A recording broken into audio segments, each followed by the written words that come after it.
Certainly a pleasure to be here with you this morning. But before we get started, let me say one of the things I do know about public speaking is the two most unenviable positions to be in to get up and do a speech is at the close of the day, the close of the day just before everybody is getting ready to head home, and probably even worse than that is just before lunch. When everybody's ready to go eat. So let's see if we can't do something about that, whether the speech makes any sense or not. One of the things I'm going to promise you is brevity. So if I get good grades on that, okay.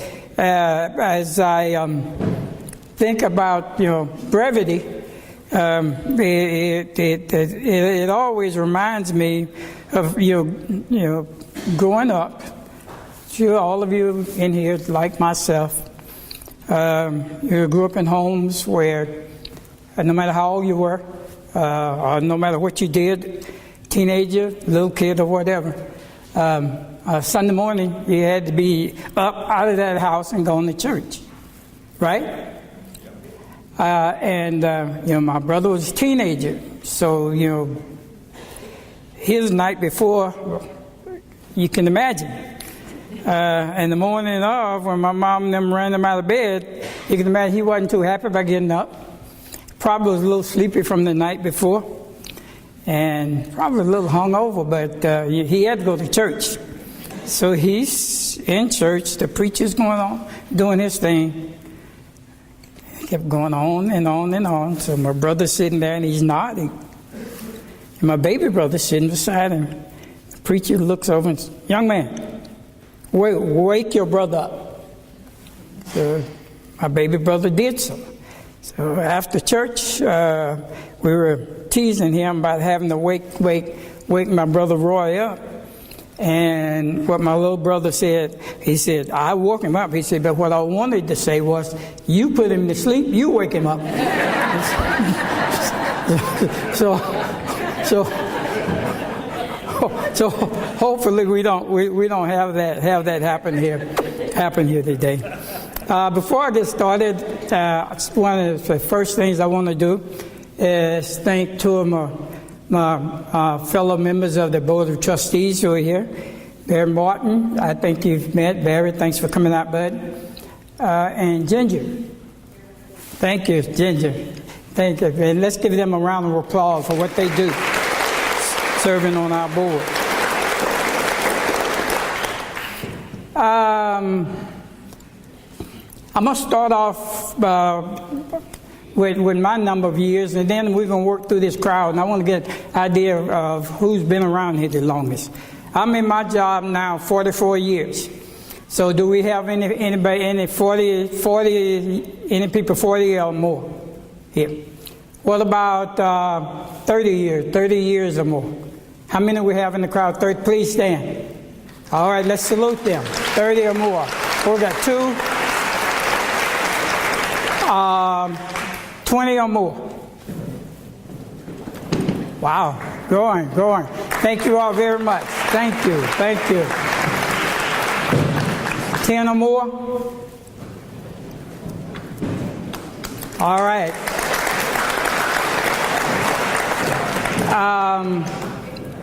Okay, 10 or less.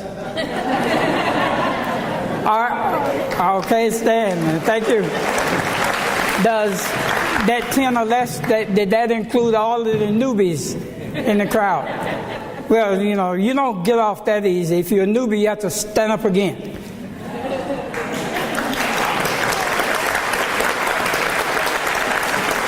Thank you.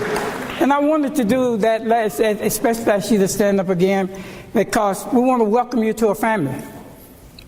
To you, it may, to you at this point, it may be a job, but I guarantee you, after you've been at it a while, you will know what I mean when I say welcome to the family. It grows on you. It's contagious, and that's a good thing. That's why your president can say that this is the best group of educators he's ever worked with. I do want to thank you, President, for inviting me here. What you don't know is that I would come Hazard, Holland, anywhere in the mountains without an invitation, because it's home. Yeah. No arm twisting to get me to come back to the mountains. Any day, any time. Yeah. Because the mountains are just so special to me. I may have left here physically, but in my heart, I will never leave the mountains. Another thing about Hazard is that this college and this community plays an important role in the life of someone who's very special and very important in my life. My wife, Wilma, is a native of Hazard and a graduate of the Hazard Community College. From the community college here, she went on to earn her BA in social work from UK and a master's in social work from U of L. She now runs a private practice clinic. She's a clinical social worker running a private practice, and I applaud her for her work and then like the work she does. But when she comes home, I say, turn that damn meter off. Now leave my head alone. I'm fine. I'm good. So,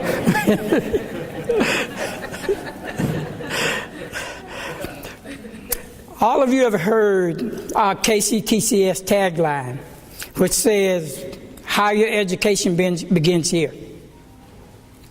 And for myself and my wife, we are living examples of the fact that higher education does begin here and help you as you go on your way toward a career. I finished high school in 1964 over in Lynch. From there, I enrolled in Southeast Community and Technical College there in Cumberland. One of my classmates there was a person that some of you may know, who just stepped down as the president of Southeast, Dr. Bruce Ayers. Bruce,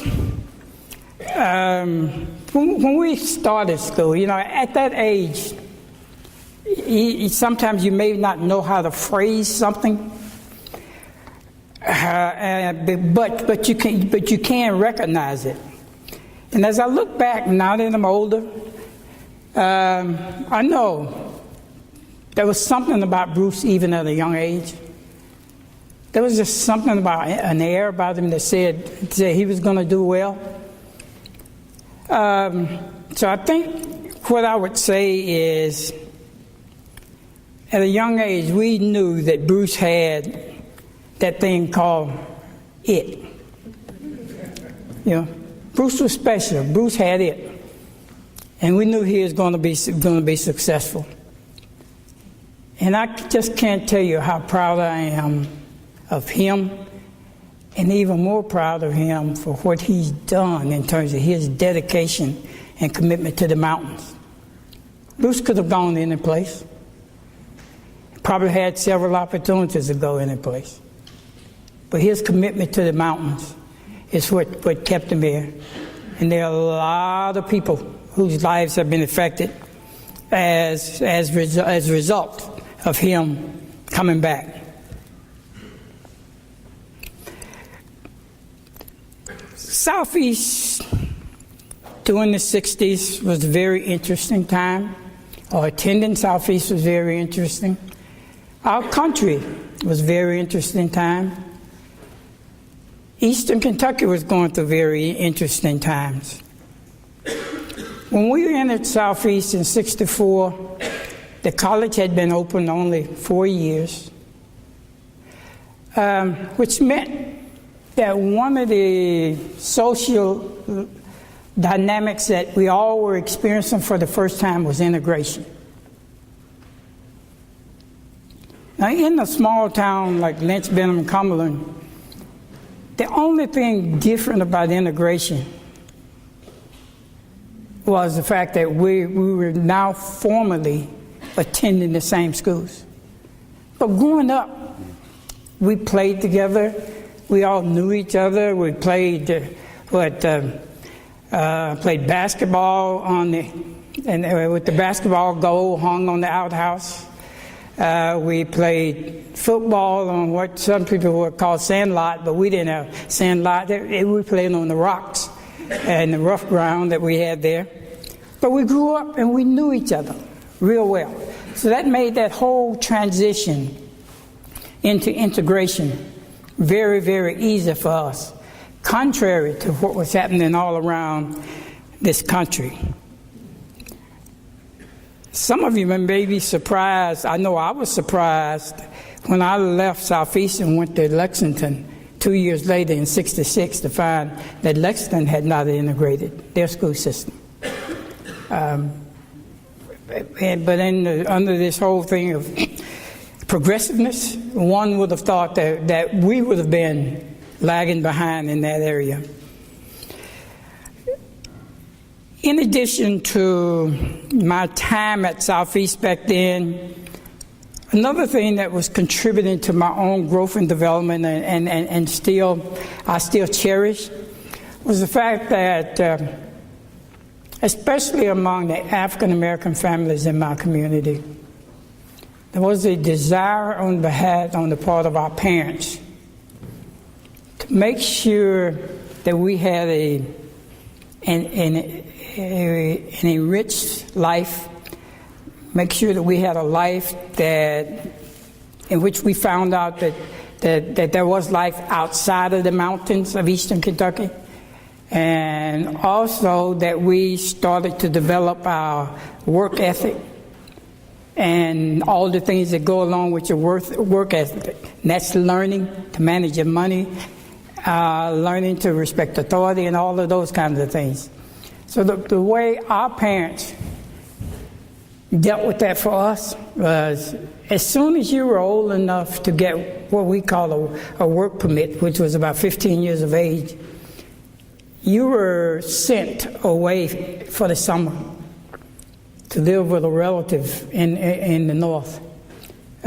So all of the African American teenagers would go like Cleveland, Detroit, Chicago, Philadelphia. I would go to Brooklyn, New York, and live with my older brother and sister. If you can imagine, I left Lynch, Kentucky, with population 2,000, including the livestock and everything else, on a Saturday. Tuesday morning, I was working as a messenger, Midtown Manhattan, in 19th Street, Park Avenue South, up to around the Rockefeller Center area there. I did that job 3 or 4 years. I had various jobs. I worked at I worked at City Hall when Mayor Lindsay was in. And that one summer I worked at Columbia University. And in fact, I was at Columbia University. Some of you all whose hair is gray, like mine would be if I still had it. Some of you all may remember during that time when the students were taking over the college campuses. I actually was there the day that the students took over the president's home and stayed to sit in for quite extended period of time. Those New York experiences, I saw a lot. From the standpoint of recreation and sports, I would be able to go to the polo grounds and sit right behind Willie Mays. I was there for the World's Fair, 1964 World's Fair. I was also around eastern New York, New Jersey area when some things that we're not so proud of as a country. Some of you may remember when Harlem burned, Newark, New Jersey burned. I was around when some of those things happened. I just share a couple of those things with you just to say that how much I appreciate the fact that our parents had the vision to give us that kind of outside exposure. Because after I graduated from Southeast, I transferred to the University of Kentucky to continue my education. 1966, going to the University of Kentucky as an African American, there were probably 50 of us total on that campus. I was not intimidated one bit by that situation in the UK. Not after New York. Not one bit was I intimidated. Had an interesting experience the first year I moved in to the dorm. I was kind of a prankster, and I wanted to test my roommate out. So what I did was I moved in like in the afternoon, left my clothes in and went out for the night. And I came back in, he was asleep. So I got in the bed and I intentionally covered my head. And he got up that morning, went and showered and came back in. And when he when he came back in and saw me, what did that commercial say? Priceless. The look on his face was priceless.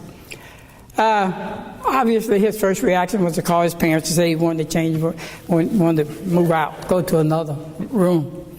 Little did he know that I would help him pack.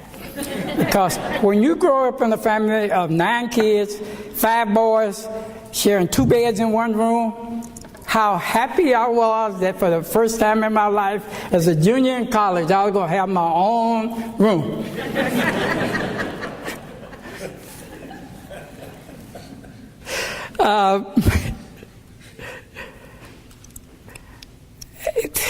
What I've just mentioned to you about going to the UK as an African American and from the mountains, it's what I call that life of double jeopardy, because we all have been stereotyped. If you were from the mountains, there was a certain stereotype was given you if you went to central Kentucky. And the people from Louisville and all the rest of them who had this elitist attitude that they were better than us because we were from central Kentucky. So the double jeopardy in mine was being from the mountains and being black. So it was, hey, it was what it was. But one of the things that I carried there with me from the mountains was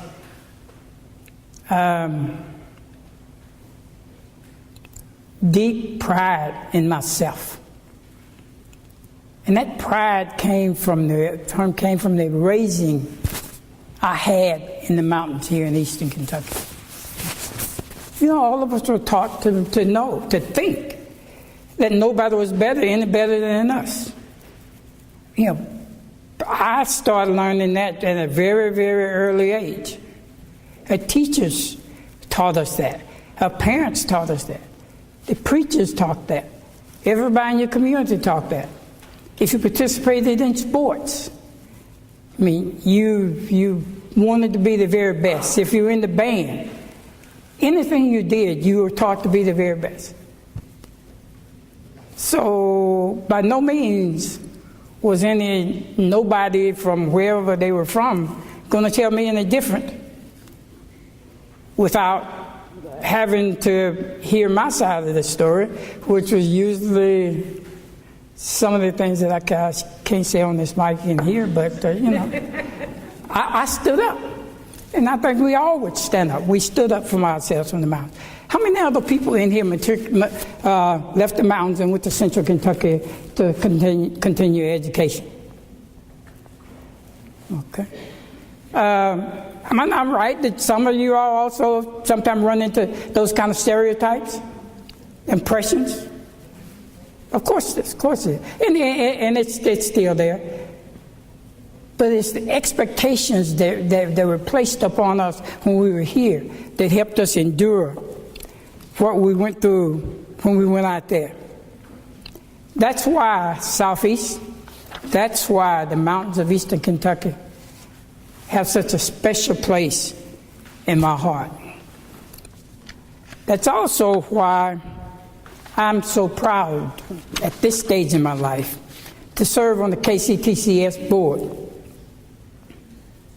Because had it not been for Southeast, I would not be here standing today in my role as president of the Urban League. And I hear Dr. McCall as he talks about transforming lives. I know that's to be true, because community college did that for me. It certainly transformed my life. One of the things, another things I enjoy about serving on the board of trustees with KCTCS is, as I move around my community, I see young people, teenagers and college-age students. And if I'm coming through the checkout line at Kroger, one of the things I like to do is make some conversation with the young people working there. And my first conversation is usually about their education. Where you go to school?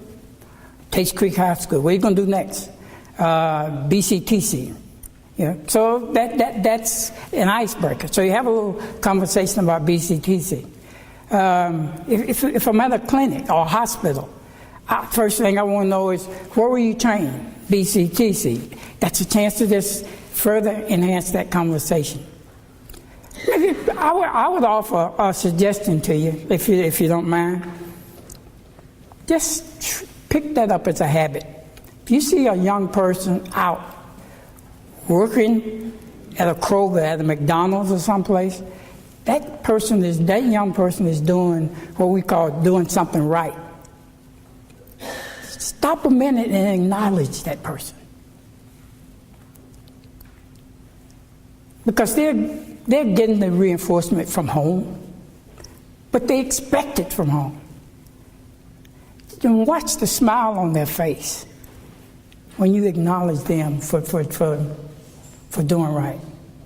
I would much rather stand there and acknowledge that person operating the cash register than have to encounter that person if their life had taken a different turn, than have to encounter them as I went to my car.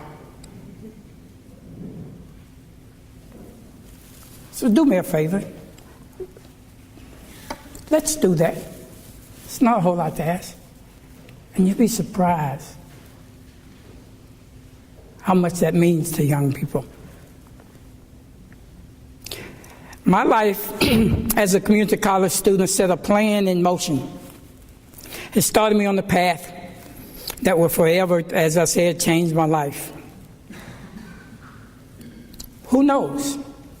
This year, in one of your classes, may be the next KCTCS board chair.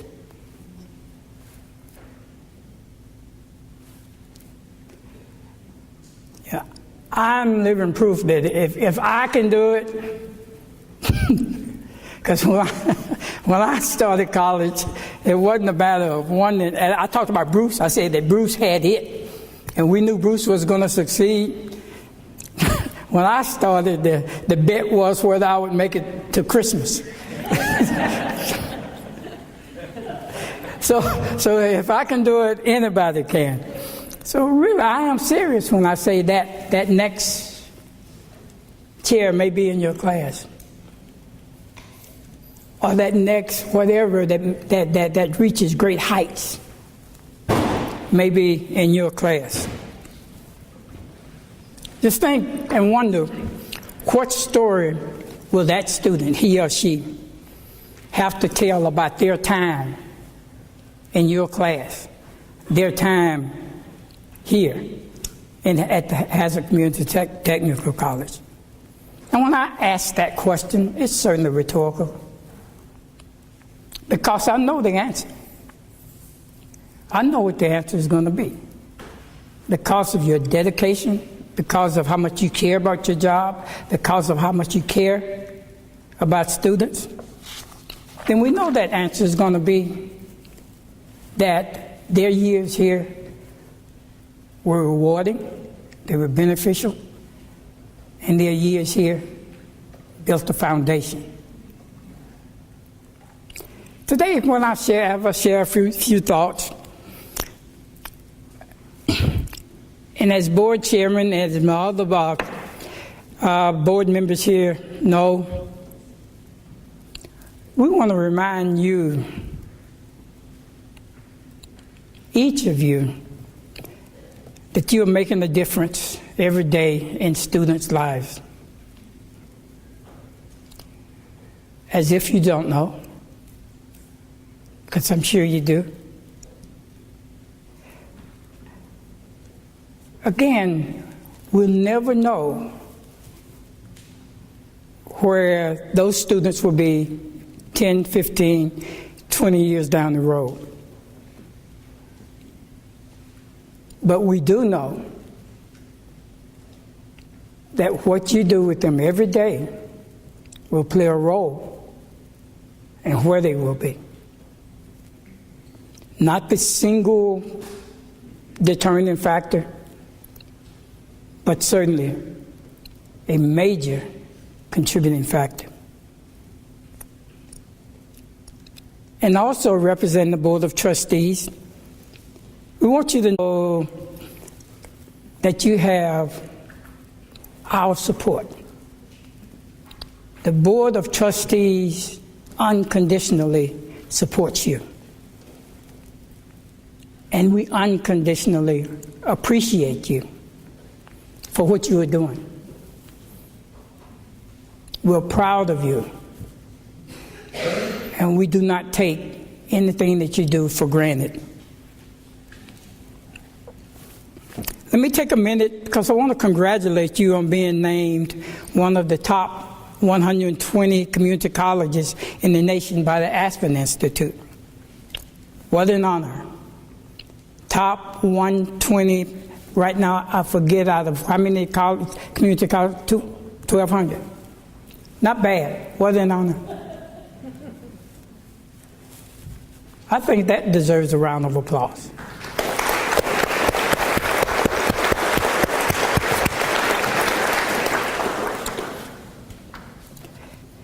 Also, we think about how great it is that you share this distinction with 4 other KCTCS colleges.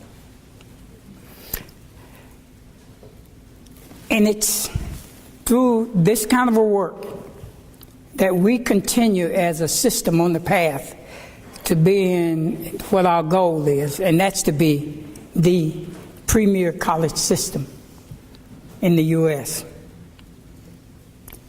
There's another important distinction that I want to salute you for. And that was that you were chosen as the first Kentucky recipient of the ACT College and Career Readiness, Career Preparedness Award. The first in the state.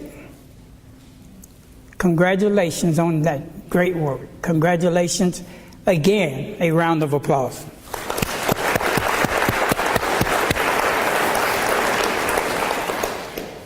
You know, it's always nice to be honored.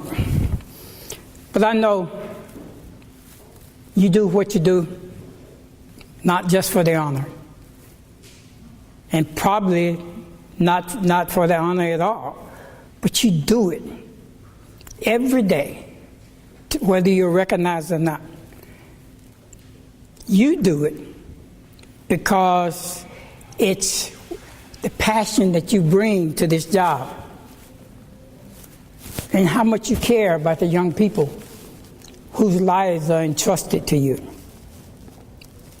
So while we salute you on the awards, we salute you even more just for being a caring employee of this college.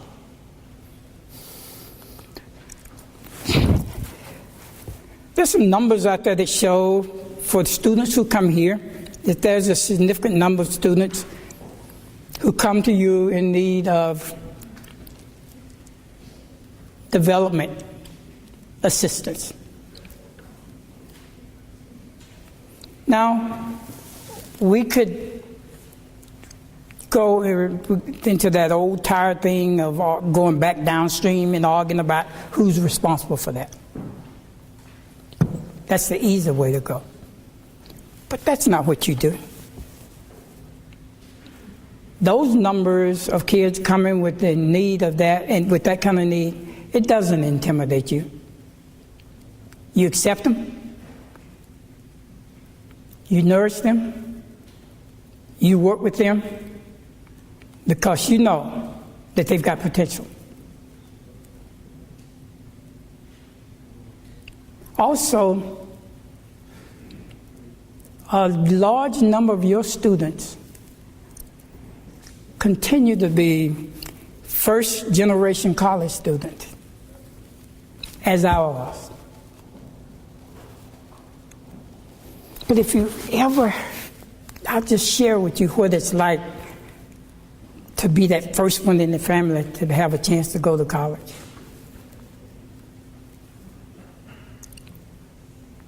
Number one, it carries a significant amount of pressure because you know that everybody's looking at you, everybody in the family is looking at you. You know you don't want to fail. You also know that you didn't get that by yourself. Your parents, what your parents did, what your teachers did, what your preacher did, what everybody in the community did. And in my case, the sacrifices that I know that my older brother and sister did to allow me to come live in their homes in the summer and save my money so I could come back to college.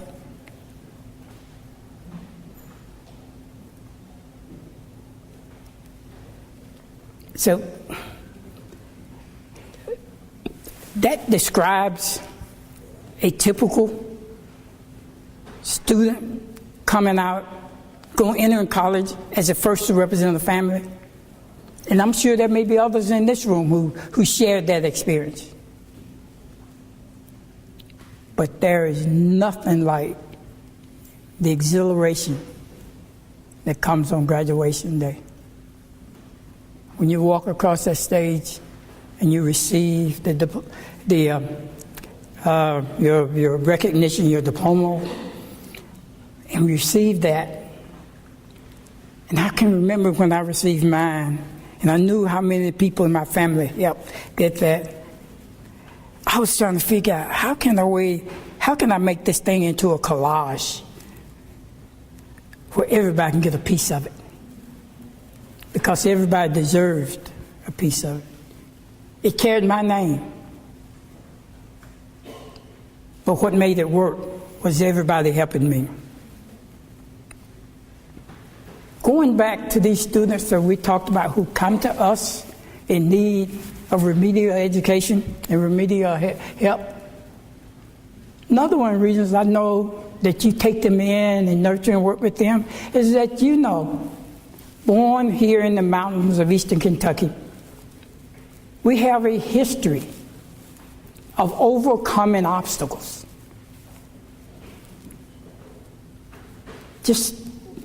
I will use my father as an example.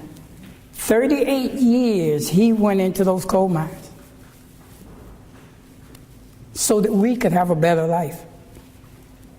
So that says something about, I'd like to say, and this not applies only to me, but to all of us, that we come from good stock. Regardless of what some foolishly done documentary may say about us, we know where we come from. We know we are a noble lot.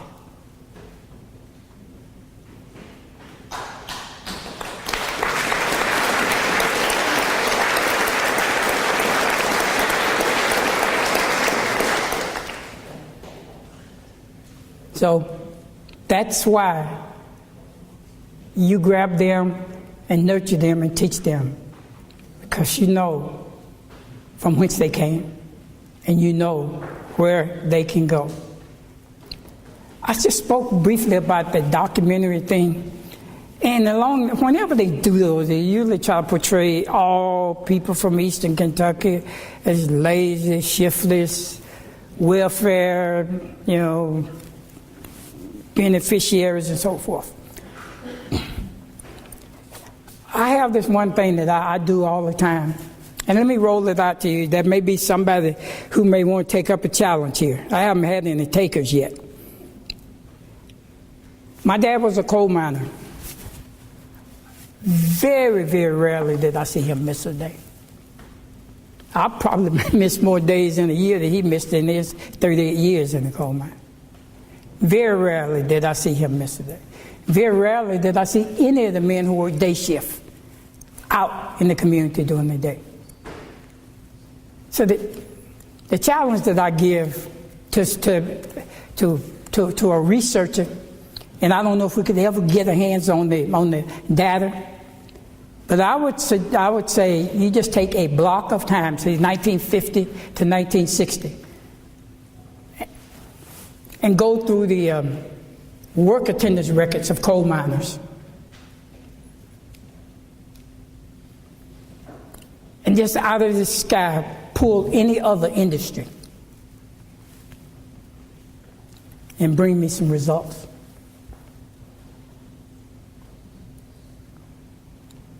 I'll tell you who wins. I'll tell you who has the best record. It will be those coal miners. I never heard my dad ever whine or complain about his job. Never.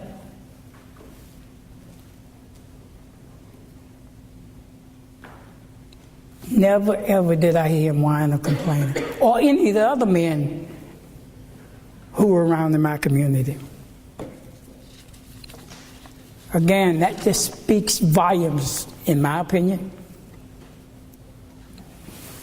to the character and the fortitude of those people.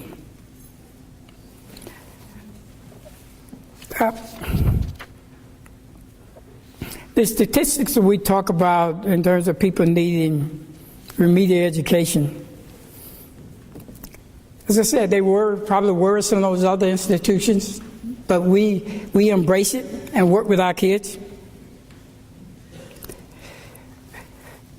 Because we know that in life, it's not where you start, but what matters is what? Where you finish.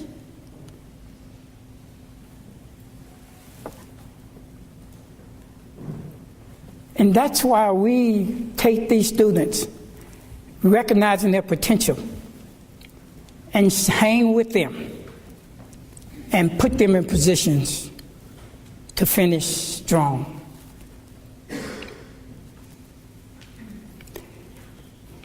Even with these recognized academic or financial challenges, some of these same students are going on to enroll in our competitive allied health programs, or they plan to transfer to a four-year institution. I hope you can take pride in knowing the difference that you're making in securing the lives of these young people and leading them to their educational career and their financial goals. Daily, you are on the front lines, working with what I like to consider and call our most precious commodity. That's our young people. You're making an impact.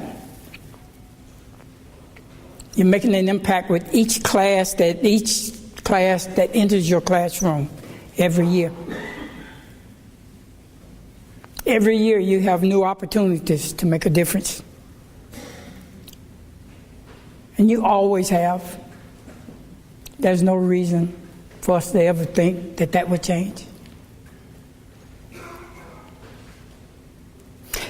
Dr. Jonas Salk, the physician who developed the first polio vaccine, is quoted as saying, "I feel that the greatest reward for doing is the opportunity to do more."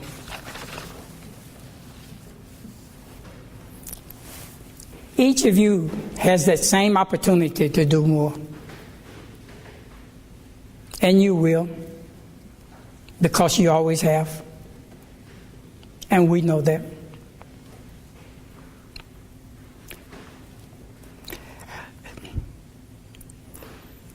Moving back to the Board of Trustees and the administration, you've heard us talk about the business plan on transforming Kentucky. Those are the goals and strategies outlined to strengthen our community and technical college system and to provide even more opportunity for our students. By transforming students' lives, we will help improve our state workforce, and help improve our communities.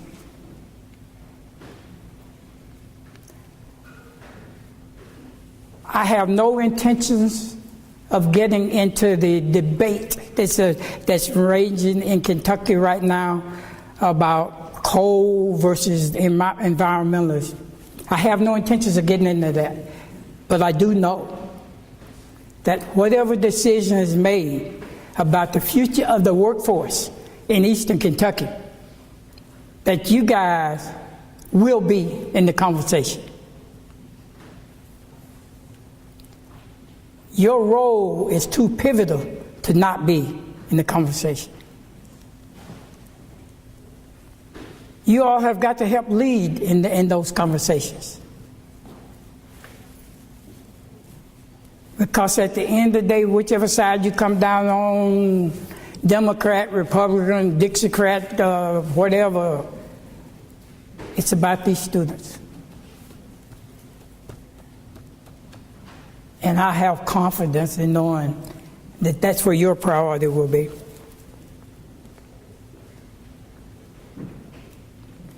Do know that as Board of Trustees, we're going to do whatever we can to give you what you need.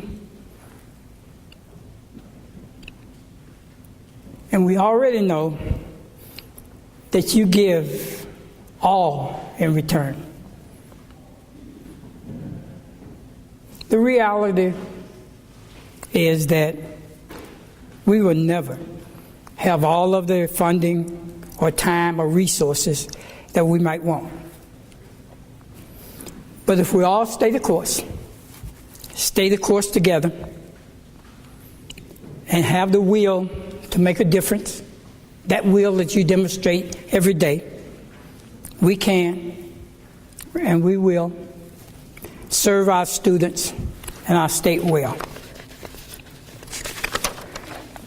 In closing, let me leave you with a poem written by an anonymous author called The Power of One. One song can spark a moment. One flower can wake the dream. One tree can start a forest. One bird can herald spring. One smile begins a friendship. One hand clasp lifts a soul. One star can guide a ship at sea. One word can frame the goal. One vote can change the nation. One sunbeam lights a room. One candle wipes out darkness. One laugh will conquer gloom. One step must start each journey. One word must start a prayer. One hope will raise our spirits. One touch can show you care. One voice can speak with wisdom. One heart can know what is true. One life can make a difference, and that difference can be you. On behalf of the Board of Trustees, I again want to thank you for what you do every day. And again, reassure you that we are there to support you. And we want to wish you well as you set sail on another year in the lives of these students. Thank you very much.